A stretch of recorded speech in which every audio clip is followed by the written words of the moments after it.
தாலுகா அலுவலகம் எதிரே பட்டியலின பழங்குடிய மக்களுக்கு அநீதி இழைத்து வரும் திமுக அரசை கண்டித்து காஞ்சிபுரம் மாவட்ட பாஜக பட்டியல் அணியினர் கண்டன ஆர்ப்பாட்டம் நடைபெற்றது.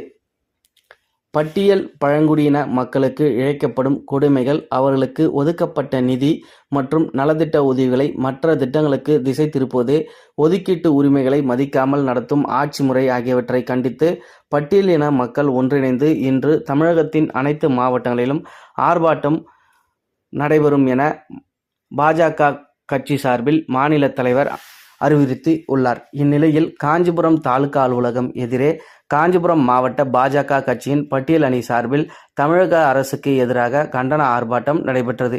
இதில் மாநில துணைத் தலைவர் கலந்து கொண்டு பட்டியலின மக்களுக்கு அநீதி இழைக்கும் தமிழக அரசை கண்டித்து 100க்கும் மேற்பட்டோர் கண்டன ஆர்ப்பாட்டத்தில் ஈடுபட்டனர்.